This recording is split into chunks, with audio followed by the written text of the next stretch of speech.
Bismillahirrahmanirrahim. Alhamdulillahirabbil alamin wassalatu wassalamu ala asyrafil anbiya'i wal mursalin sayyidina Muhammadin wa ala alihi wa sahbihi ajma'in. Alhamdulillah, para jemaah dirahmati Allah Subhanahu wa taala.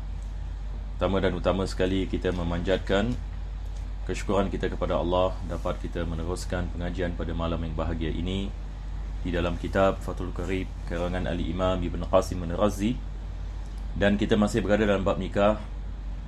Dan pada minggu yang lepas kita membicarakan tentang hukum ahkam yang bersangkut paut dengan li'an.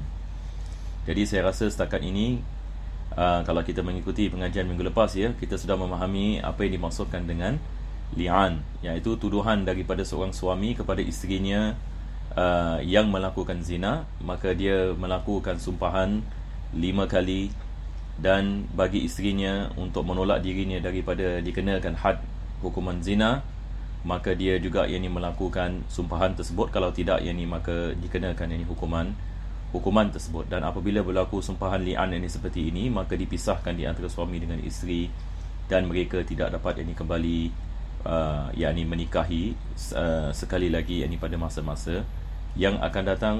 Dan anak yang hasil daripada pernikahan yang tersebut apabila dilakukan li'an, maka dinafikan bagi si suami. Jadi ini adalah sikit lebih kurang apa yang dimaksudkan dengan li'an. Sebelum itu kita membicarakan tentang zihar, begitu juga kita membicarakan tentang ila. Jadi ila adalah sumpahan bagi seorang lelaki untuk tidak mendekati isterinya berkenaan dengan zihar. Dia menifatkan isterinya seperti punggung ibunya. Maka ini adalah daripada apa yang kita telah membicarakan. Jadi kita telah membicarakan apa yang dimaksudkan dengan ila, apa yang dia dimaksudkan dengan zihar, apa yang disebutkan sebagai li'an. Sekarang hari ini kita lihat penulis akan membicarakan tentang iddah. Jadi biasa kita dah dengar perkataan iddah dalam pengajian-pengajian kita, dan juga perkataan ini digunakan dalam bahasa Melayu, ya, apabila berlaku penceraian ataupun kematian dan sebagainya. Jadi hari ini kita akan melihat apa yang disebutkan oleh penulis di dalam kitab Fathul Qarib berkenaan dengan iddah. Jadi kita lihat di sini, ini di atas adalah kitab Abu Syuja', ya. Kita membicarakan tentang syarah bagi Abu Syuja', iaitu oleh Imam Ibn Qasim. Jadi kita akan mula daripada sini. Penulis ini mengatakan, faslun fi ahkamil iddati wa anwa'il mu'taddati. Ini adalah bahagian dalam membicarakan hukum ahkam bagi iddah dan jenis-jenis wanita-wanita dalam iddah. Jadi fasal ini ada dua bahagian. Bahagian yang pertama adalah jenis-jenis iddah. Yang kedua adalah bahagian-bahagian ataupun jenis-jenis wanita-wanita yang berada dalam keadaan iddah. Itu nanti semua kita akan membicarakan, insya-Allah. Maka seperti biasa penulis memulakan fasal ini dengan membicarakan definisi. Jadi pertama sekali kita ada definisi dalam segi bahasa. Dia mengatakan wahya luratan al-ismu min i'taddah. Jadi perkataan iddah ini dia asal daripada fi'il i'taddah. Daripada fi'il i'taddah. Maka i'tadda ada beberapa makna dalam bahasa Arab. Yakni daripada maknanya adalah melakukan sesuatu melebihi. Melakukan sesuatu melebihi. Dalam segi bahasa, dalam segi istilah dia mengatakan wa syar'an, dalam segi syariah, dia adalah tarabbusul mar'ati muddatan. Jadi dia adalah tarabbus, iaitu wanita berada dalam keadaan yang mana dia menjaga dirinya daripada melakukan beberapa perkara, dan dia berada di kawasan perumahannya dan tempat tinggalnya muddatan dalam beberapa ketika yu'rafu fiha bara'atu rahimiha, supaya diketahui kandungan bagi rahimnya, sama ada dia hamil ataupun dia tidak hamil. Maka daripada definisi ini, sebelum kita teruskan definisi ini, ada perkara yang penting bagi kita untuk kita memahami hikmah kenapa Islam mewajibkan iddah setelah berlaku penceraian sebagai misal. maka wanita itu dia berada dalam keadaan iddah. Jadi ada perkara-perkara yang dia tidak boleh melakukan bila dia berada di dalam keadaan yang iddah. Dan hikmah daripada keadaan ini adalah supaya kita mengetahui wanita yang diceraikan ini sama ada dia hamil ke tidak hamil. Jadi sebelum dia berkahwin dengan lelaki lain, ini sebagai misal, kita dapat mengetahui kalau sekiranya dia hamil, maka anak ini dinisbahkan kepada suaminya yang telah menceraikan. Sebagai misal, kalau suaminya menceraikannya dan selepas itu ternyata dia hamil, ternyata yakni dia hamil, maka dengan mudah kita dapat mengetahui anak ini anak siapa. Kalau sekiranya tidak ada iddah, sebagai misal, seorang suami menceraikan isterinya pada hari ini, keesokan harinya isteri berkahwin dengan lelaki lain. Selepas 3 hari sebagai misal, diketahui yang isteri ini hamil, maka di sini boleh ini menjadi iskal. Maka anak ini, mungkin wanita itu menyembunyikan hanya hamilnya, dan selepas ini dia melahirkan anak, dia mengatakan anak ini adalah milik ini suami yang kedua, tetapi mungkin dia adalah milik ini bagi nisbah ini kepada suami yang pertama. Jadi untuk mengelakkan masalah ini seperti ini, kita lihat ini daripada hikmah kenapa ini ada iddah, supaya kita dapat mengetahui kandungan ini rahimnya. Ini penulis ini mengatakan dalam definisi, tarabbusul mar'ati muddatan yu'rafu fiha bara'atu rahimiha, supaya kandungan ini rahim itu dapat diketahui. Dan iddah ini bi akra'in au ashhurin, sama ada kita menggunakan akra', iaitu kita lihat berapa kali dia suci daripada haid dalam mazhab Syafi'i, ataupun dalam segi ashhur, dalam segi bulan, kalau sekiranya dia tidak ada haid ataupun wanita yang belum baligh, ataupun au wad'i hamlin, ataupun kalau wanita itu dalam keadaan hamil, maka iddahnya setelah yang ini dia habis, ini setelah dia melahirkan anak tersebut. Jadi ini semua akan kita bicarakan dalam bab ini. Jadi daripada definisi ini kita dapat ini mengetahui akan hikmah kenapa yang ini Islam ini mewajibkan iddah, dan begitu juga bagaimana kita nak menentukan iddah ini bagi seorang yang ini wanita, sama ada kita menggunakan suci daripada haid, ataupun kita menggunakan 3 bulan, ataupun apabila yakni dia melahirkan anak. Maka kita kena lihat ini kepada keadaan wanita tersebut. Selepas itu beliau mengatakan wal mu'taddatu ala darbain, yakni wanita yang dalam keadaan iddah dia terbagi kepada 2 bahagian. Jadi bahagian ini, yang pertama ini dia mengatakan mutawaffa anha zawjuha. Bahagian ini yang pertama adalah iddah bagi wanita yang kehilangan suami, suami telah meninggal dunia. Ini kita panggil iddatul wafah. Iddatul wafah, apabila yakni suami yakni meninggal dunia, maka lantas isteri berada dalam keadaan iddah, dan iddah di sini adalah iddatul wafah, yakni disebabkan kewafatan. Ini adalah jenis yang pertama. Yang kedua dia mengatakan wa ghairu mutawaffa anha.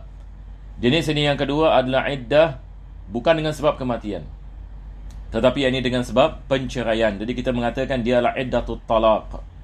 Jadi kita ada iddatul wafah dan kita ada iddatul talaq. Ini yang akan dibahaskan oleh penulis pada muka surat yang seterusnya. Maka beliau mensyarahkan, beliau mengatakan fal mutawaffa anha zawjuha. Jadi sekarang kita akan bicarakan bahagian yang pertama. Siapakah ini bahagian yang pertama? Bahagian yang pertama adalah iddatul wafah. Jadi sekarang kita ada seorang wanita, misalan seorang isteri, suaminya meninggal dunia. Jadi kita kena lihat kepada keadaan wanita ini. In kanat hurratan, seperti mana penulis mengatakan, kalau sekiranya dia adalah wanita yang merdeka. Zaman sekarang ini semua merdeka, ya.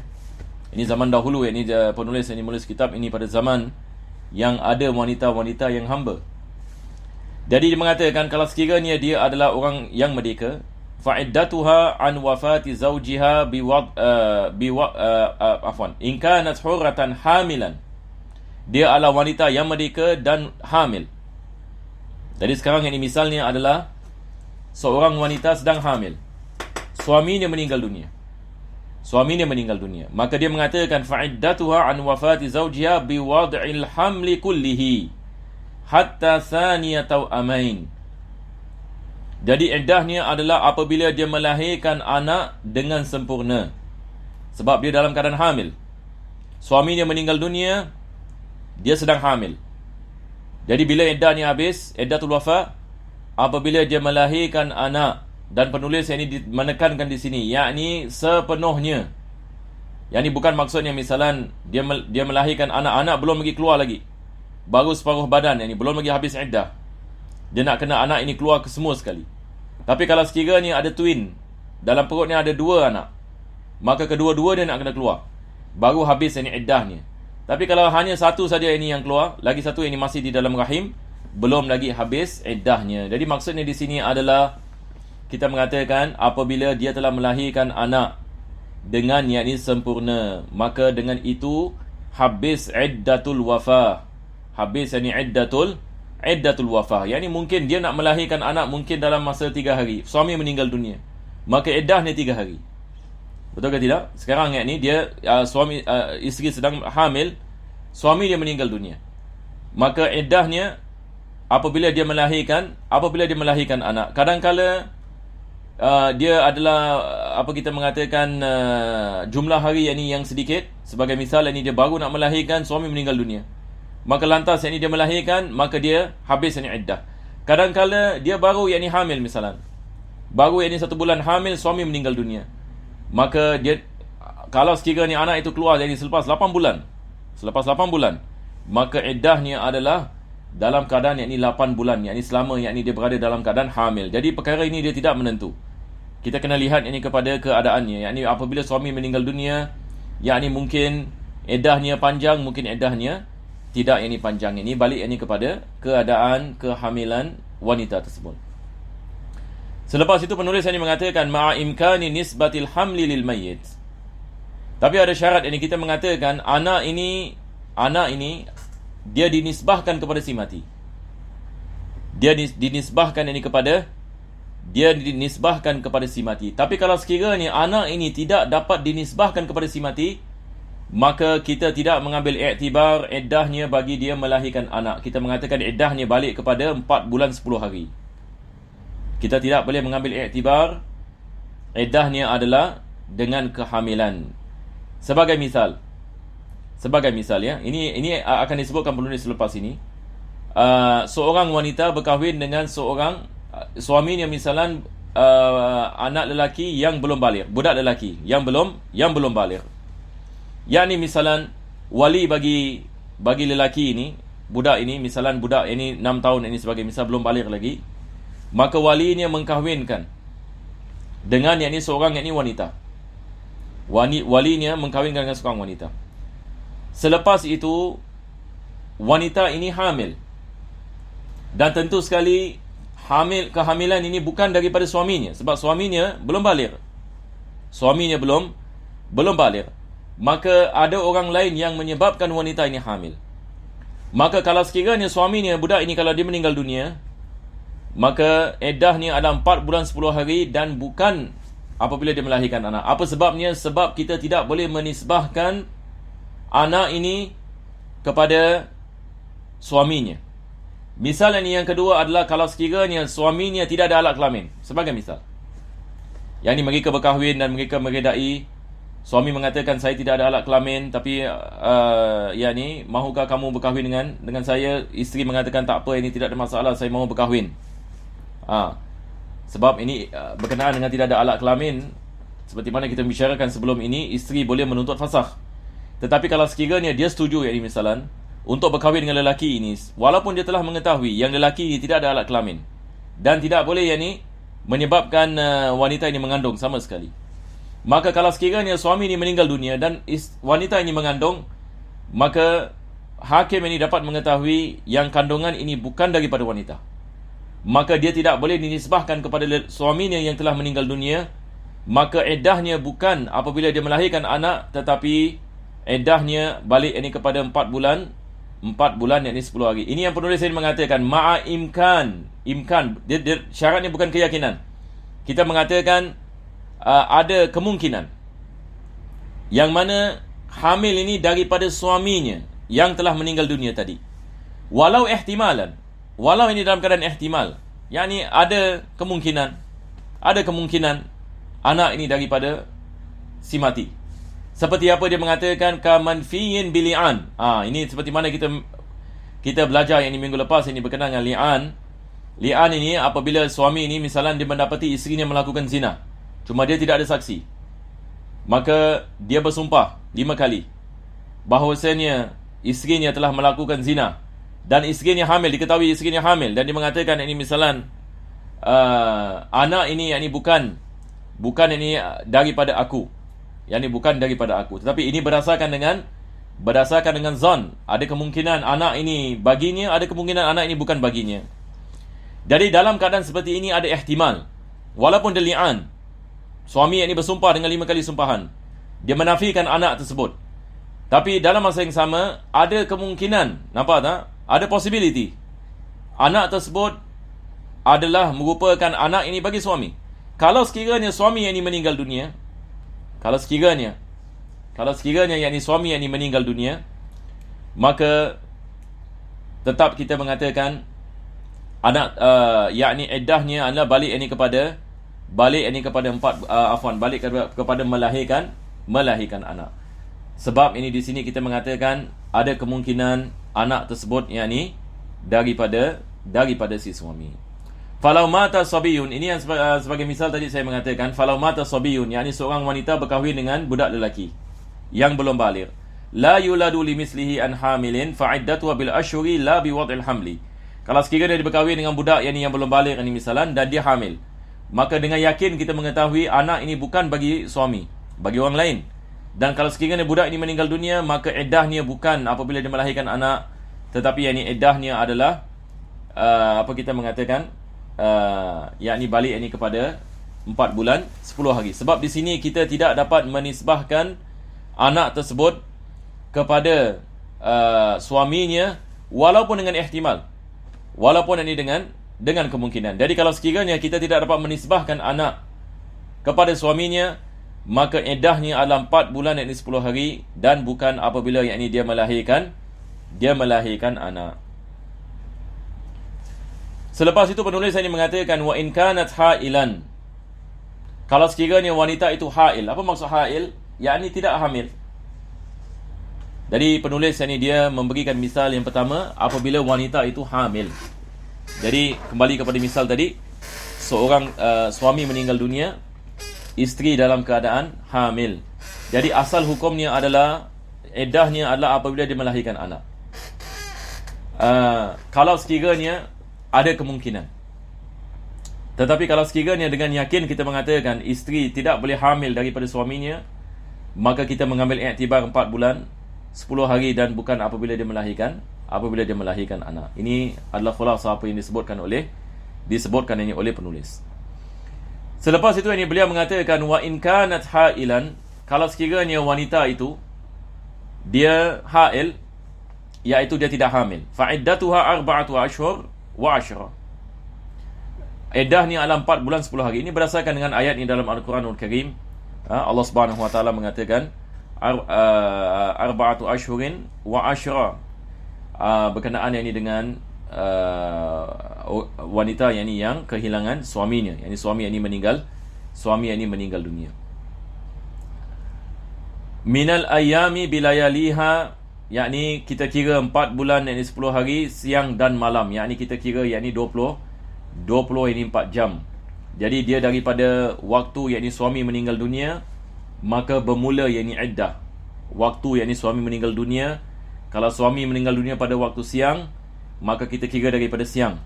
Suami meninggal dunia daripada waktu malam, kita kira daripada waktu malam. Maka kita kira 4 bulan yakni 10 hari. Wa in kanat hailan fa iddatuha 4 ashhurin wa 10 min al-ayami bilayaliha wa tu'tabaru al-ashhuru bil ahillah. Jadi bagaimana kita nak kira iddahnya?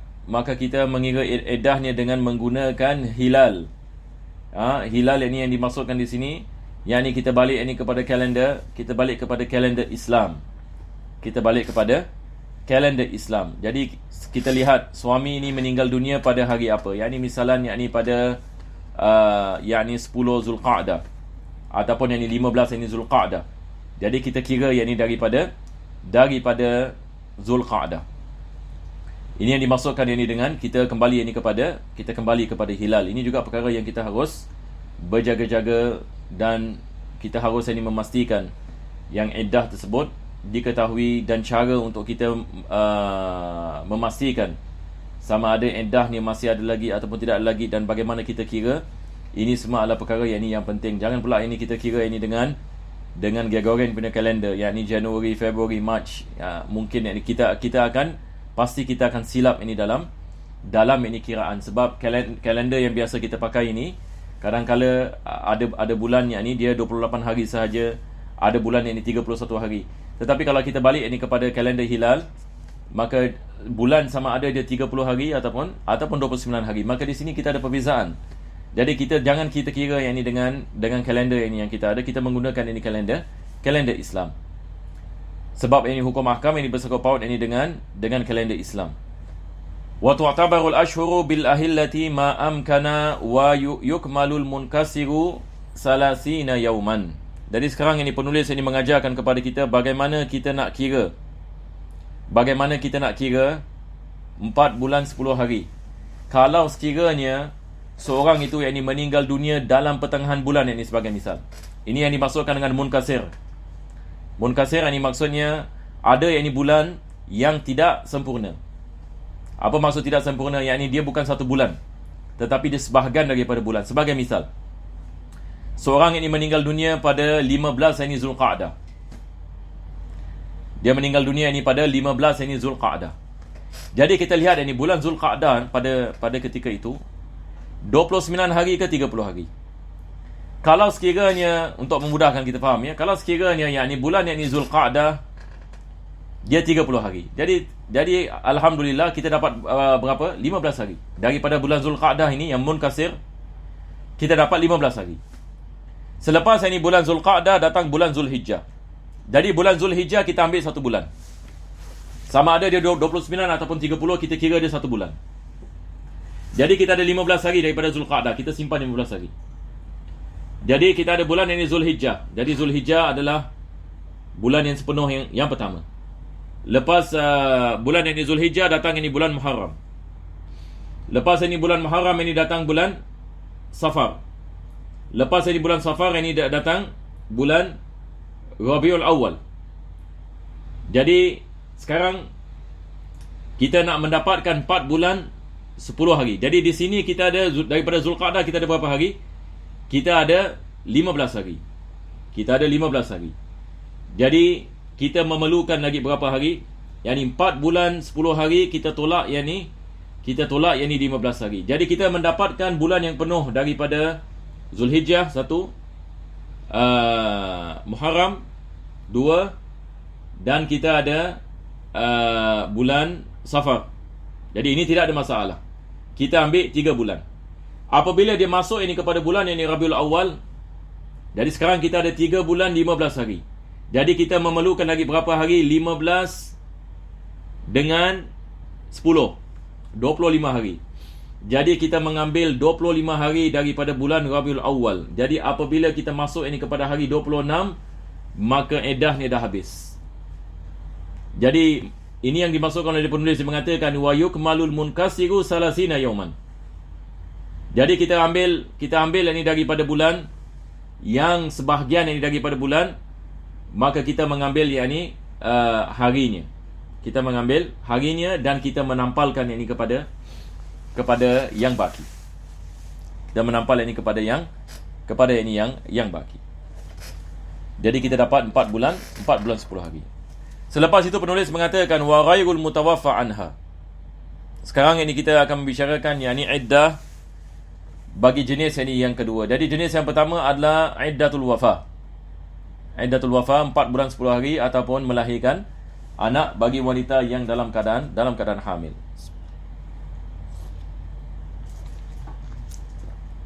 Manakala wa ghairul mutawaffa anha, ini adalah berkenaan ini dengan iddatul talaq ya.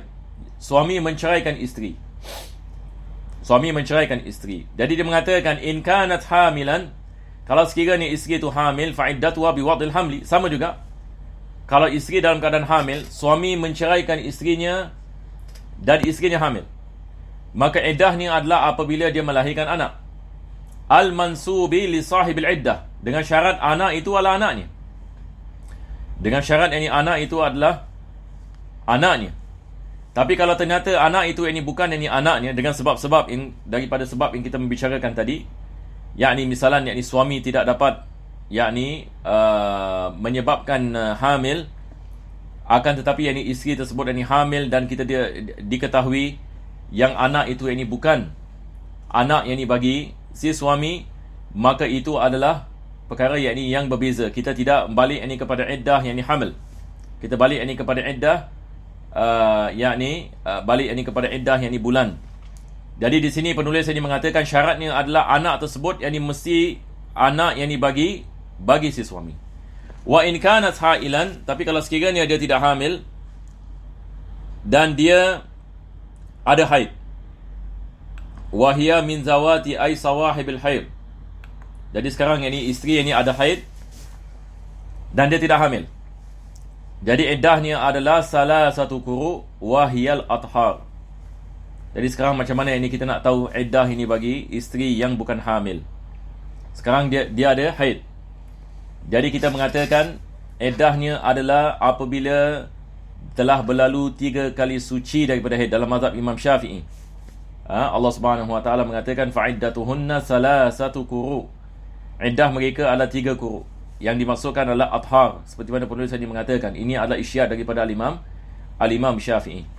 Jadi sekarang ini misalan seorang suami menceraikan isterinya dalam hari suci. Ini kita mengatakan talak sunni. Talak sunni adalah talak yang dilepaskan oleh suaminya di dalam keadaan isterinya dalam keadaan suci dan dia belum lagi bersatu dengan isterinya dalam keadaan suci itu. Maka ini yang dimaksudkan dengan talak sunni. Jadi misal kita mengatakan suami menceraikan isterinya begitu. Isteri sedang dalam keadaan suci, suami yang ini menceraikannya. Maka ini adalah suci yang pertama.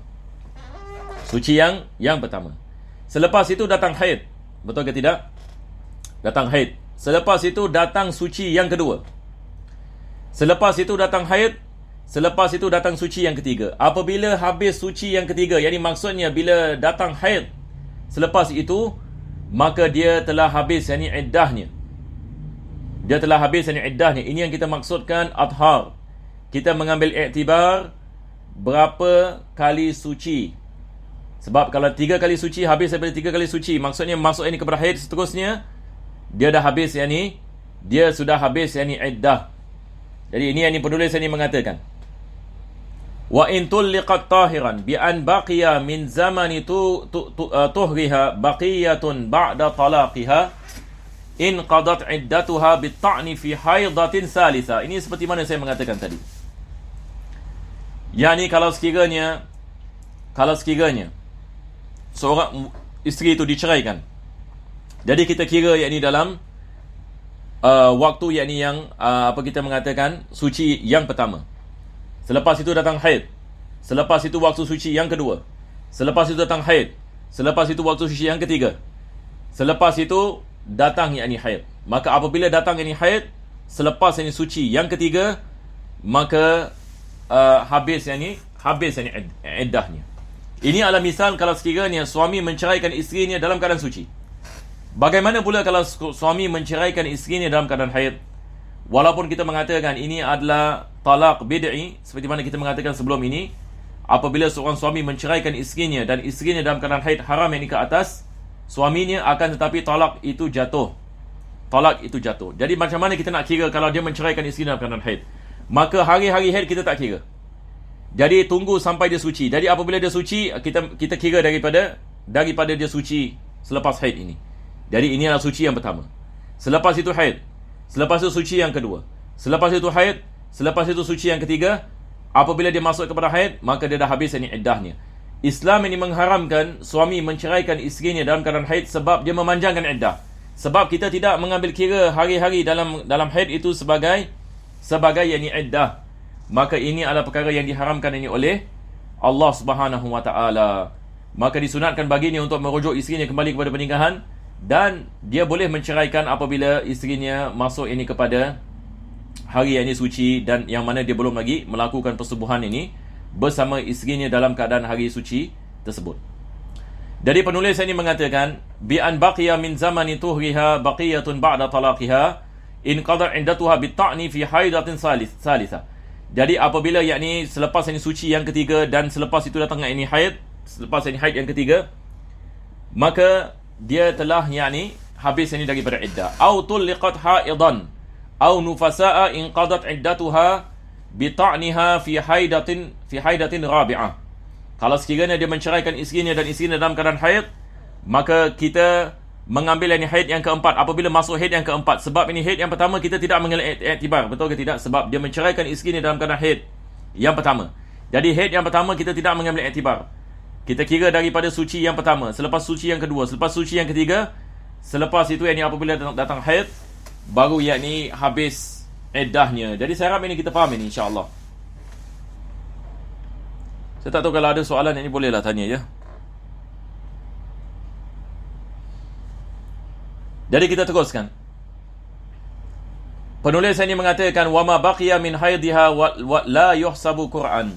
Dan apa yang baki daripada haid. Ini adalah kalau sekiranya talak bid'i ya.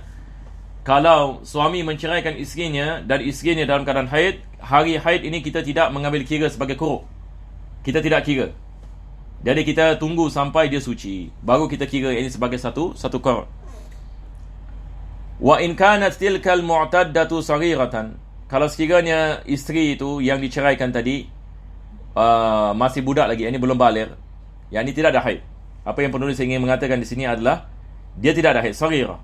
Yang ini budak kecil yang tidak ada haid, ataupun ayisah, wanita yang terlalu tua, kabirah. Kabirah yang ini maksudnya wanita yang terlalu tua yang sudah sampai kepada tahap menopause, lam tahid aslan, ataupun dia tidak pernah yang ini ada haid, walam tablugh sinnal ya'si, ataupun dia belum lagi sampai yang ini kepada menopause tapi dia tidak pernah haid dan dia tidak ada haid. Au kanat mutahayyirah, ataupun yang ini wanita ini dia mutahayyirah. Yang ini mutahayyirah ini dia adalah keadaan yang mana dia tidak dapat yang ini membezakan darah keluar yang ini selama 25 hari misalnya, lebih daripada yang biasa, dan dia telah lupa kadarnya, berapa hari dia haid dulu, dan dia telah lupa bila yang ini ia biasa bermula. Maka ini adalah definisi ini bagi mutahayyirah. Dia lupa kadar dan waktu, dan dia tidak dapat membezakan darah. Jadi dia tidak mengetahui mana satu yang ini haid, mana satu yang ini istihadah. Maka dalam keadaan seperti ini, fa'iddatuha salasatu ashhur, maka kita mengatakan iddahnya adalah 3 bulan qamariyah, hilaliyah, ikut ini kepada kalender Islam ini ala kulli hal. Sama juga dengan Aisyah, menopause, yang sudah ini tidak ada haid ini lagi. Jadi kita tidak balik kepada quru', kita balik ini kepada 3 bulan. Dan ini sama juga hukumnya semacam kiraan tadi kita mengatakan. Bagi bulan munkasir, kita mengambil ini harinya dan kita memastikan ini 30 hari. 30 hari. Kalau sekiranya ini misalan suaminya ini menceraikannya pada 15 ini Zulqa'dah, kita mengambil ini 15 hari misalan.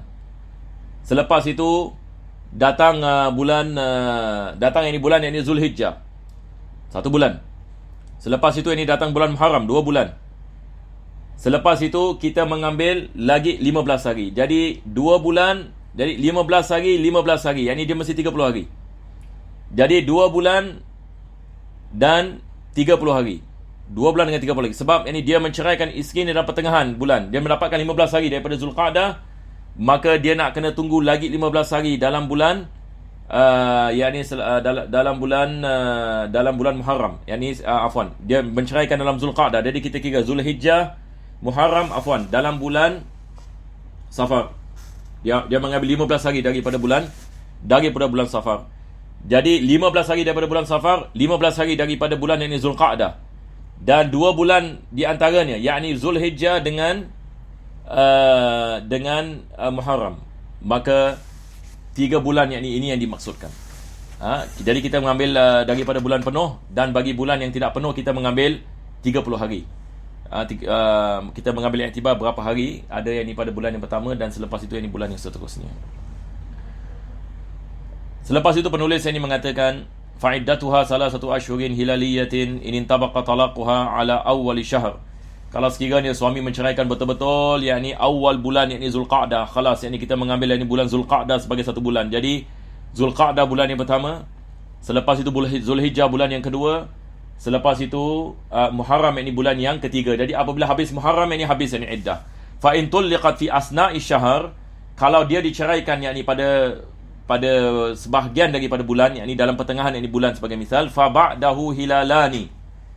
Jadi kita mengambil dua yakni bulan, wa yukmalul munkasiru salasina yauman minasyahri rabi'. Jadi bagi bulan yang keempat kita memastikan dia sudah merangkumi satu bulan. Sekali lagi kita kira lagi sekali. Apa yang dimasukkan bulan yang keempat di sini? Sekarang yang dilihat tangan saya ya. Kita ada 4 bulan ni sekarang. Dia menceraikan isterinya misalan pada bulan Zulqa'dah, 15 hari bulan Zulqa'dah, 15 ini hari bulan Zulqa'dah. Jadi misalan bulan Zulqa'dah ada 15 hari, khalas kita ambil 15 hari daripada Zulqa'dah. Selepas itu Zulhijjah bulan yang pertama. Selepas itu Muharram ini bulan yang kedua. Selepas itu datang Safar, ini adalah bulan keempat kan, bulan yang keempat. Jadi 15 hari daripada bulan Zulqa'dah. Jadi kita memerlukan lagi berapa hari? Kita memerlukan lagi 15 hari daripada bulan Safar. Daripada bulan Safar, supaya dia sampai yang ini kepada 30 hari. Dia sampai yang ini kepada 30 hari. Kita tidak boleh mengambil 29 ya. Kita nak kena mengambil 30 hari sebab ini adalah bulan munkasir. Ini ada istilah ini penulis saya mengatakan di sini. Jadi kita mengambil kesemuanya dia mesti 30 hari. Tetapi bagi hilalan tidak ada masalah. Hilalan sama ada 29 hari ataupun 30 hari kita ambil. Seperti yang di bulan Zulhijjah yang ini misalan, dia ceraikan isterinya dalam bulan Zulqa'dah, maka bulan Zulhijjah dikirakan satu bulan, tak kira sama ada dia 29 hari ataupun 30 hari. Begitu juga yang ini dengan bulan Muharram. Tetapi bagi bulan munkasir, yakni yang dipecahkan tadi, maka kita nak memastikan jumlahnya mesti 30 hari. Jadi ini yang penulis ini sedang ini menerangkan. Fa in hadatil mu'taddatu fil ashhuri, kalau sekiranya wanita yang dalam keadaan iddah, yakni iddahnya adalah balik ini kepada bulan hilaliyah, ini tabaqa talaquha ala awwal syahr, afwan. Ini dah baca tadi ya. Fa in hadat, fa in hadatil mu'taddatu fil ashhuri wajaba 'alaiha al-iddatu bil aqra'. Kalau yang ini seorang yang ini wanita, sekarang yang ini penulis tadi memberikan yang ini misal yang lain ya. Sekarang yang ini wanita misalan, dia pada awalnya dia iddah mengikut bulan. Ini sebab dia mengatakan saya tidak ada haid ini misalan. Saya tidak ada haid. Kita mengatakan baik, kita ambil 3 bulan. Tetapi dalam masa yang ini dia sedang dalam keadaan iddahnya datang haid. Apa jadi? Maka penulis mengatakan wajaba 'alaiha al-iddatu bil aqra'. Sekarang kita mengatakan wajib, yang ni kita nak kena kira balik kepada akra', balik kepada haid. Kita nak kena kira yang ni balik kepada hari sucinya dan juga haidnya. Sebab sekarang yang ni dia ternyata yang ni wanita yang haid, maka kita wajib yang ni kembali kepada asal, iaitu kalau dia ada haid, wajib yang ni kita mengambil iktibar haid. Walaupun pada awalnya dia mengambil bulan, dia mengambil kiraan ni daripada bulan, sebab dia mendakwa misalan dia tidak ada haid, ataupun dia menyangkakan dia tidak ada haid. Selepas itu dia ni datang haid, maka kita mengambil iktibar bagi haidnya seperti mana kita bicarakan tadi. Au ba'da inqida'il ashri lam tajibil al-aqra'. Tapi kalau sekiranya selepas 3 bulan iddahnya pun dah habis, baru datang haid, maka di sini kita mengatakan khalas. Kita mengatakan telah habis iddahnya. Sebab yang ini 3 bulan itu telah berlalu. 3 bulan yang ini telah yang ini berlalu, maka kita tidak mengatakan dia nak kena kembali yang ini kepada kiraan yakni berapa kali suci daripada haid. Wal mutallaqatu qabla dukhuli biha la iddata 'alaiha.